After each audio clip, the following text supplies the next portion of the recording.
하나님 말씀 창세기 19장 24절에서 38절까지입니다. 창세기 19장의 마지막 부분입니다.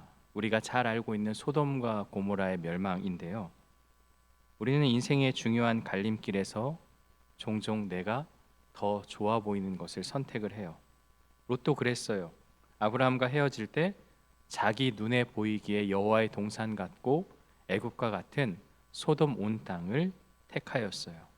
그러나 본문은 그 선택의 최종 성적표가 어떠한지를 우리에게 보여주고 있어요. 성경 안에 이 소돔과 고모라의 심판 이야기는 강렬한 대비를 보여줍니다.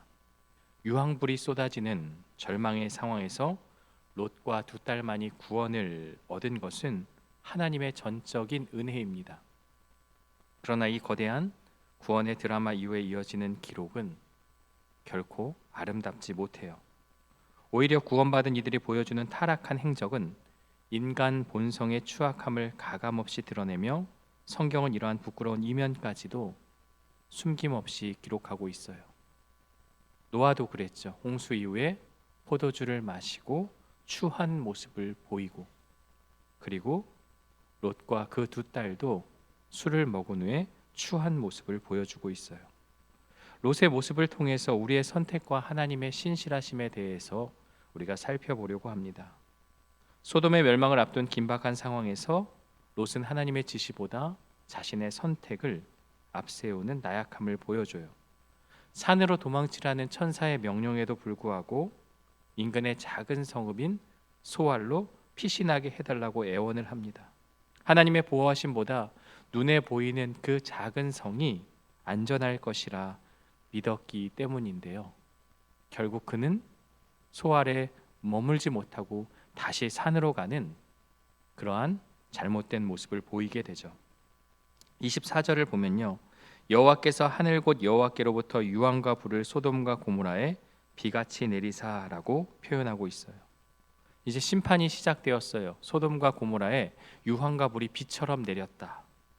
노아 홍수 때 그 비가 내렸던 그 모든 것처럼 이번에는 유황과 불이 비처럼 쏟아져 내렸다고 말씀하고 있어요. 이 심판은 자연현상이 아니죠. 24절에 보면 여호와께서 여호와께로부터 라고 심판의 주체가 하나님임을 분명하게 선포하고 있어요. 그 전날까지도 술을 먹고 자유롭게 먹고 마시며 살았지만 심판은 은밀하게 그리고 도적같이 임하였다는 거죠. 이는 장차 임할 인자의 날을 예표하고 있는 그러한 내용이기도 해요. 그리고 이 심판의 완전성은 25절에 생생하게 묘사가 되고 있어요. 단순히 죄인들만 태운 것이 아니라 그 성들과 온 들과 성에 거주하는 모든 백성과 땅에 난 것까지 아낌없이 남김없이 다 엎어 멸하셨어요. 죄의 영향력이 미치는 모든 영역을 뿌리채 뽑아버리는 하나님의 철저하고 완전한 진노를 보여주고 있어요. 죄로 오염된 땅에는 어떤 생명의 흔적도 남을 수가 없게 되었는데요. 문제는 26절입니다. 끔찍한 장면이 기록되어 있어요. 롯의 아내는 뒤를 돌아보았으므로 소금 기둥이 되었더라. 천사들은 분명히 뒤를 돌아보지 말라고 했어요. 그런데 롯의 아내는 말씀을 어기고 돌아보게 되죠. 무엇 때문일까? 왜 그랬을까? 우리는 추정컨대 호기심 때문이 아니라 세상에 남겨진 것들에 대한 미련, 떠나지 못한 그 마음을 보여주고 있는 것이 아닐까 생각이 되어져요. 롯이 우리는 성문에 앉았다는 것을 19장 1절을 통해서 보았어요. 그 말은 롯이 그 땅에서 성공하였다, 재판관이었다, 지역의 유지였다라는 것을 증명하고 있어요. 그렇다면 그들이 가진 그러한 모든 것들, 이제 앞으로 무엇을 먹고 살지, 어떻게 살아야 할지 가늠이 되지 않는 그러한 상황에서 두고 온 것에 대한 미련함, 두고 온 것에 대한 그런 아쉬움이 그녀로 하여금 뒤를 돌아보게 한 것은 아닌가 생각이 되어져요. 목숨보다 중한 것이 없고 생명을 건진받은 것보다 더 큰 은혜가 없음에도 남겨둔 것에 대한 미련이 결국 그녀를 소금 기둥으로 만든 것인데요. 예수님은 롯의 철을 기억하라고 말씀하시며 세상의 마음을 뺏긴 자의 종말을 경고하고 있습니다. 29절을 보면요, 하나님이 그 지역의 성을 멸하실 때, 곧 롯이 거주하는 성을 엎으실 때 하나님이 아브라함을 생각하사 롯을 그 엎으시는 중에서 내보내셨더라. 하나님이 롯을 구원하신 이유가 여기에 나오고 있어요. 롯이 의로웠기 때문이 아닙니다. 하나님이 아브라함을 생각하사 아브라함과 맺은 그 하나님의 언약으로 말미암아 롯을 구원하여 주신 것이죠. 30절 말씀입니다. 롯이 소알에 거주하기를 두려워하여 두 딸과 함께 소알에서 나와 산에 올라가 거주하되 그 두 딸과 함께 굴에 거주하였더니, 소알로 향하는 여정은 비극으로 얼룩지죠. 아내는 소금 기둥이 되었고 우여곡절 끝에 도착한 소알 역시 롯에게 안식처가 되어주지 못했어요. 본인이 소알로 가기로 해놓고 두려워하여서 산으로 갑니다. 처음부터 천사가 명한 대로 산으로 갔으면 참 좋았겠지만 꼭 이렇게 한 번씩 비트는 인간의 모습을 마주하게 돼요. 소돔의 처참한 최후를 목격한 롯은 소알마저 안전하지 못하다는 공포에 휩싸여 결국 다시 산으로 도망치듯 떠나게 돼요. 갈피를 잡지 못하고 방황하는 롯의 모습은 하나님을 신뢰하지 못하는 인간의 불안을 보여주고 있어요. 스스로 최선이라 믿고 선택한 길 위에서조차 진정한 평안을 누리지 못하는 인간의 한계를 여실히 보여주는 대목이에요. 그는 두 딸과 함께 동굴에서 생활을 해요. 롯의 두 딸이 보여주는 행적은 인간의 한계와 자기중심적인 사고가 어디까지 치닫을 수 있는지를 보여주고 있어요. 하나님의 구원을 체험했음에도 그들의 시선은 여전히 세상에 고정되어 있다라는 거죠. 산중에 고립되어 대가 끊길 것을 염려한 그들은 하나님께 길을 묻는 대신 인륜을 저버리는 극단적인 선택을 하게 돼요. 아버지에게 술을 먹이고 동침하여 대를 잇겠다는 발상은 결국 자신들의 미래를 스스로 해결해 보겠다는 불신앙의 모습입니다. 그 결과로 태어난 모압과 베남미가 훗날 이스라엘을 대적하는 모압과 암몬족 속의 조상으로 세워지게 되죠. 결국 인간의 얄팍한 수가 낳은 그 모든 것이 비극으로 치닫게 되었다라는 것을 보게 되어집니다. 31절과 32절을 보면요, 큰딸이 작은딸에게 이르되 우리 아버지는 늙으셨고 온 세상의 도리를 따라 우리의 배필될 사람이 이 땅에는 없으니. 아니, 왜 그들이 스스로 이 모든 것을 판단하고 있습니까? 우리가 우리 아버지에게 술을 마시게 하고 동침하여 우리 아버지로 말미암아 후손을 이어가자 하고, 말도 안 되는 지금 발상을 보여주고 있는 거예요. 그래서 33절에 그 밤에 그들이 아버지에게 술을 마시게 하고 큰딸이 들어가서 그 아버지와 동침하니 그러나 그 아버지는 그 딸이 눕고 일어나는 것을 깨닫지 못하였더라. 말도 안 되는 이야기가 지금 벌어지고 있어요. 큰딸과 작은딸이 차례로 아버지를 술을 마시게 하고 동침하게 합니다. 이건 사실상 강간이라고 봐야 되죠. 이해할 수 없는 일입니다. 말도 안 되는 일이 벌어지고 있어요. 34절, 이튿날 큰딸이 작은딸에게 이르되 어젯밤에는 내가 우리 아버지와 동침하였으니 오늘 밤에도 우리가 아버지에게 술을 마시게 하고 내가 들어가 동침하고 우리가 아버지로 말미암아 후손을 이어가자 하고, 롯과 아내가 두려워했던 것처럼 두려워하고 있는 거예요. 후손이 끊길 것이라는 그 두려움, 어떻게 먹고 살지에 대한 두려움에 대해서 지금 이들은 인간적인 방법으로 후손을 잇고자 했던 거예요. 과거에 나를 건져주신 그 하나님은 알지만 그 하나님이 나의 미래도 책임져 주실 것을 신뢰하지 못하는 믿음 없음을 지금 이 두 딸이 보여주고 있습니다. 그리고 롯마저 술에 취해 인사불성이 되어서 사리를 분별하지 못하는 그러한 죄를 범하고 있는 것이죠. 그렇게 해서 생겨난 족속이 바로 모압과 암몬입니다. 이들은 계속해서 이스라엘을 괴롭히는 민족이 되어지죠. 이스마엘이 그랬던 것처럼 모압과 암몬이라는 족속 역시 그러한 모습을 보이게 되는 거죠. 신명기 23장 3절에 보면 암몬 사람과 모압 사람은 여호와의 총회에 들어오지 못하리니 그들에게 속한 자는 10대뿐 아니라 영원히 여호와의 총회에 들어오지 못하리라. 이렇게 말씀하고 있어요. 영원히 총회에 들어오지 못한다. 롯의 인생은 비참합니다. 아브라함의 기도를 들으신 하나님이 소돔과 고모라의 심판에서 건져주셨지만 지금 두 딸을 통해서 낳은 아들입니까? 손자입니까? 어떻게 정의를 내릴 수가 없어요.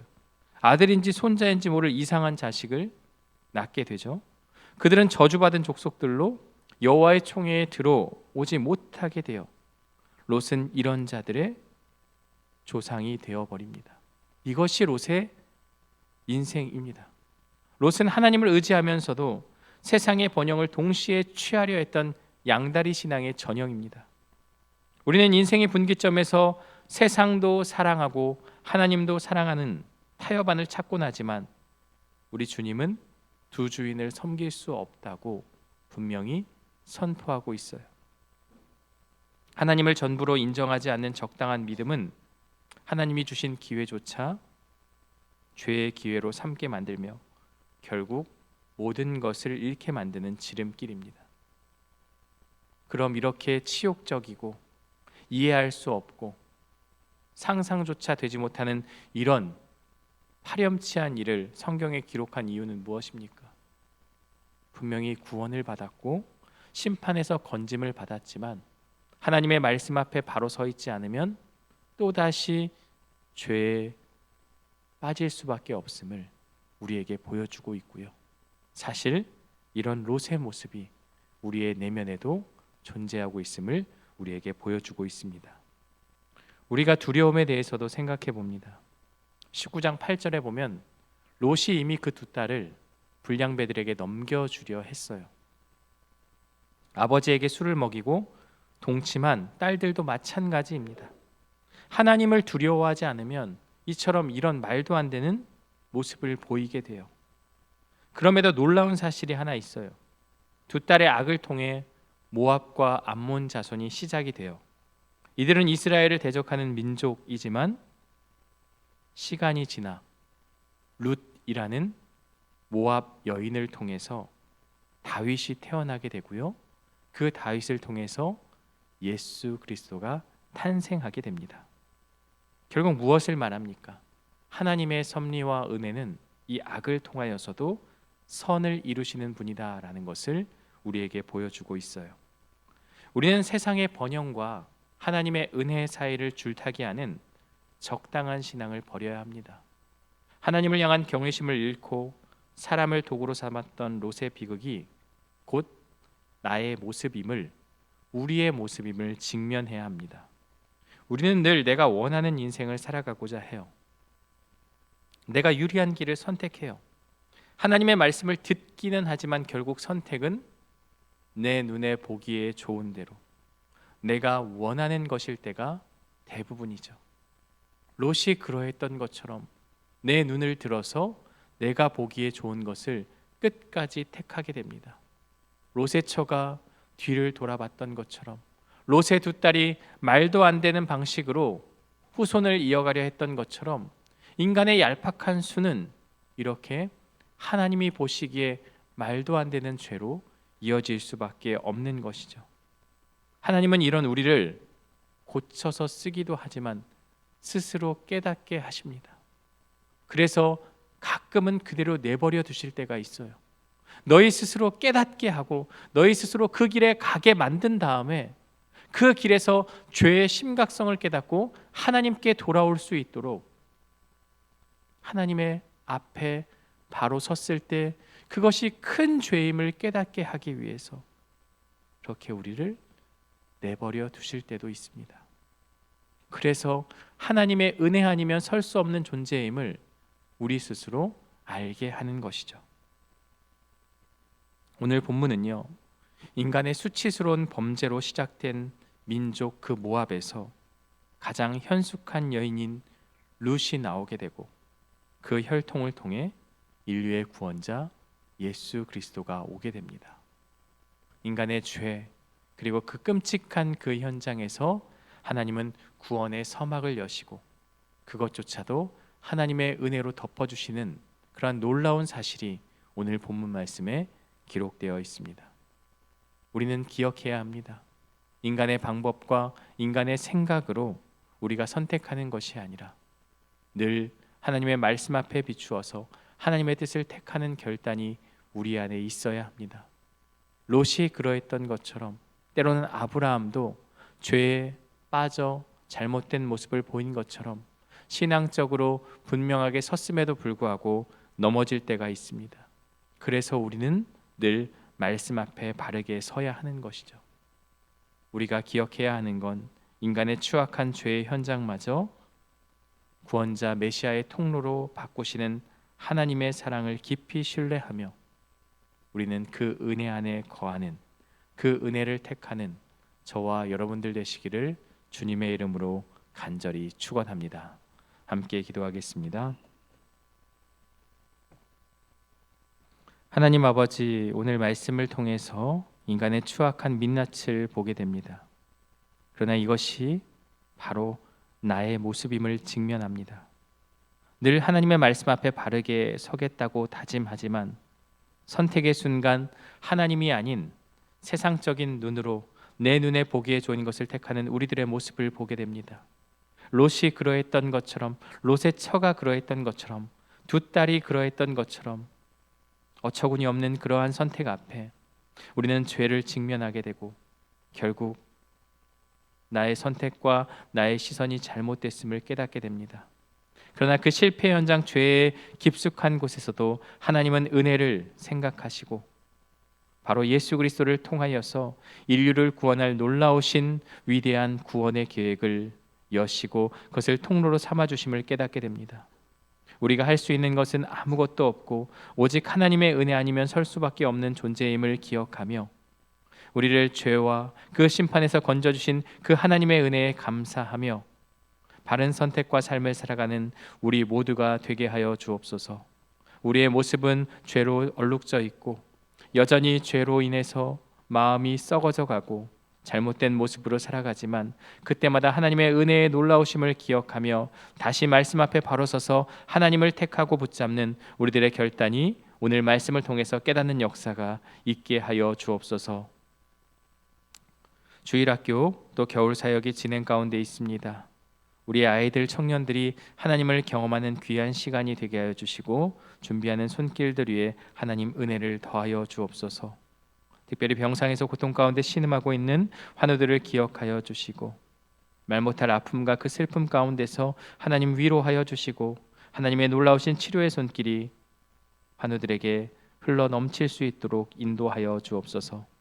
마음이 상하고 고통 가운데 있는 자들, 정신적으로 힘든 자들을 주님 위로하여 주시고 하나님의 평안으로 함께하여 주옵소서. 오늘 하루의 삶도 주님께 온전히 맡겨드리며 예수 그리스도의 이름으로 기도드리옵나이다. 아멘.